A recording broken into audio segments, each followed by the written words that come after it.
সত্যি এই পরিস্থিতি হওয়ার পর কেউ কি আর নিজের বাস্তু ভিটা আঁকড়ে থাকতে পারে?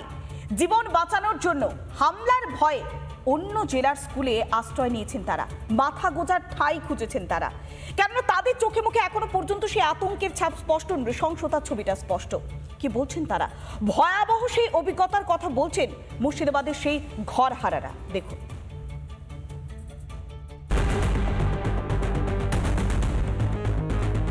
আমাদের জলে বিষ, আমাদের গায়ে পেট্রোল, আমাদের ইজ্জতের সঙ্গে খেলা করছে। তা আমরা কি করে বাঁচবো, আর কি করে বা সেফটি করে থাকবো, আর কি করে বা থাকবো?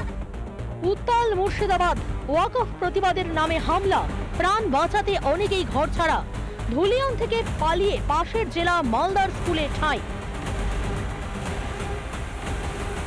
সম্মান ইজ্জত বাঁচানোর জন্য কাশ্মীর ছেড়ে চলে যেতে হয়েছিল, কারণ সেখানেও গণহত্যার চেষ্টা করা হয়েছিল, যে নারকীয় পরিস্থিতি তৈরি করা হয়েছিল। আজকে তার সঙ্গে অনেকেই মিল পাচ্ছেন মুর্শিদাবাদের। ইজ্জত আমাদেরকে দিয়ে দাও, তোমাদের স্বামীদেরকে বাঁচতে দিব, তোমাদের স্বামীদেরকে রক্ষা করতে। কি বলছে? যে তোমাদের ইজ্জত আমাদেরকে দিয়ে দাও, তোমাদের স্বামী সন্তানকে রক্ষা করব। বেশিরভাগই বেরিয়ে পড়েছেন এক কাপড়ে, সদ্যজাতকে নিয়ে একেবারে দিশেহারা অবস্থা কারো। খুলে সদ্যজাত শিশু, তাকে নিয়েই পালিয়ে বেড়াতে হচ্ছে তার মাকে। বাড়ি ঘর সব জ্বালিয়ে দিয়েছে, তো কিভাবে থাকবো? তার জন্য থাকতে পারিনি। একদম ফাঁকা পেটে যে হাত পরনের যেগুলো আছে ওগুলোই পরেছি। টাকা পয়সা জামা কাপড় কিচ্ছু আনতে না, কিছু নিয়ে আসতে পারিনি, সব পুড়িয়ে দিয়েছে। কি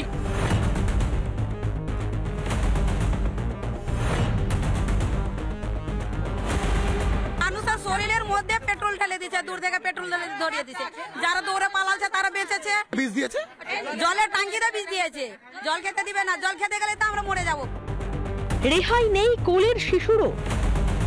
আমার বাচ্চাটা 1.5 বছর আছে, গলায় ছেনি ধরেছে। গলায় ছেনি ধরেছে, 1.5 বছরের বাচ্চা। 1.5 বছরের। দেখুন সব হারিয়ে কেউ ভেঙে পড়েছেন, কেউ ক্ষোভে ফুঁসছেন মমতার পুলিশের বিরুদ্ধে। ঘরের পেছন দিক থেকে হামলা করেছে, সব পুড়িয়ে দিয়েছে। সব পুড়িয়ে দিয়েছে, এই অবস্থাতে চলে এসেছি। পশ্চিমবাংলা পুলিশ আমার দরকার নাই, পশ্চিমবঙ্গের পুলিশের দরকার নাই, পশ্চিমবঙ্গের পুলিশ দরকার নাই। মুহূর্তে যথেষ্ট উত্তপ্ত পরিস্থিতি মুর্শিদাবাদের। সেই জায়গায় প্রাণ বাঁচানোর জন্য মালদায় পালিয়ে এসেছেন তারা, এমনটাই জানাচ্ছেন রিপাবলিক বাংলাকে। ভিডিও জার্নালিস্ট মেটাতলির সঙ্গে ভাস্কর বসু, রিপাবলিক বাংলা, মালদা। মুর্শিদাবাদ ছেড়ে আশ্রয় হয়েছে মালদাতে। প্রাণ বাঁচানোর জন্য অন্য একটা জেলায় গিয়ে তারা আশ্রয় নিয়েছেন একটি স্কুলে। যখন তাদের এই কঠিন পরিস্থিতি দেখে সাহায্যের হাত বাড়িয়ে দিয়েছেন স্থানীয়রা। কেউ দিচ্ছেন পানীয় জল, কেউ দিচ্ছেন খাবার, কেউ বা দিচ্ছেন পোশাক, কেউ বা আয়োজন করেছেন রান্না বান্নার। কঠিন এই পরিস্থিতিতে স্থানীয় বাসিন্দারা যখন পাশে দাঁড়িয়েছে, তখন একটু টনক নড়েনি সরকারের, বিন্দুমাত্র সাহায্যের হাত বাড়ায়নি সরকার। দেখুন সেই মর্মান্তিক ছবিগুলো।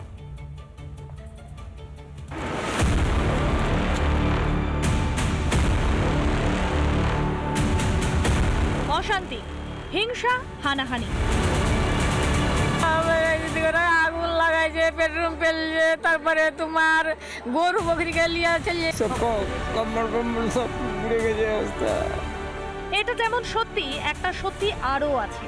কবির সেই লেখা, সকলের তরে সকলে আমরা, প্রত্যেকে আমরা পরের তরে। যারা প্রাণের ভয়ে, নিজেদের মান সম্মান ইজ্জত হারানোর ভয়ে পালিয়ে এসে আশ্রয় নিয়েছেন মালদাতে, তাদের পাশে এসে দাঁড়াচ্ছেন প্রতিবেশীরা। এই যে জায়গা, এখানে কেউ বা নিয়ে এসেছেন মুড়ি, কেউ বা নিয়ে এসেছেন জামা কাপড়। তাদের খাওয়া দাওয়া ব্যবস্থা করতে হবে, তারা তো সারাদিন না খেয়ে থাকলে বাঁচবে না, এদের খেতে দিতে হবে। চাল ডাল এখান থেকে সবাই জোগাড় করে দিচ্ছে। মুর্শিদাবাদের ঘর ছাড়াদের পাশে মালদার বাসিন্দারা, কিন্তু অসহায়দের পাশে সরকার কই? সরকার এখন অবধি এগিয়ে আসতে পারলো না। এগিয়ে আসতে হলো এই বাংলার অন্য মায়েদের। কেউ বা নিয়ে এসেছেন বাড়ির জামা কাপড়, কেউ বা নিয়ে এসেছেন চাল, কেউ বা নিয়ে এসেছেন ডাল, কেউ বা সয়াবিন, কেউ বা শিশুদের জন্য দুধ। শুধুমাত্র শুকনো খাবারই নয়, ঘর ছাড়াদের রান্না করে খাওয়ানোর ব্যবস্থাও করেছেন স্থানীয়রা। ওরা এসছে, আমরা এখানকার পাবলিক, আমরা ওদের জন্য খাবারের ব্যবস্থা করছি, রান্না বান্না করছি। 500 জনের? হ্যাঁ হ্যাঁ। আচ্ছা আচ্ছা, একটু যারা মানে আনাজ করছেন, বলছি কি রান্না হচ্ছে আজকে? আজকে রান্না হয়েছে সোয়াবিন, ডাল, 10 কেজি ডাল রান্না হয়েছে। এরা সব স্থানীয় এখানে। ধুলিয়ানের ঘর ছাড়াতে ঠাঁই হয়েছে মালদার একটি স্কুলে। এলাকাবাসীরা বলছেন এমন দিন যে দেখতে হবে সেটা তারা স্বপ্নেও ভাবেননি। আচ্ছা, কোনোদিন ভেবেছিলেন যে এই পিকনিক, চড়ুইভাতি, বনভোজন ছাড়া এইভাবে রান্না করতে হবে? কোনোদিন না, এটা কিন্তু আমাদের শখের রান্না না।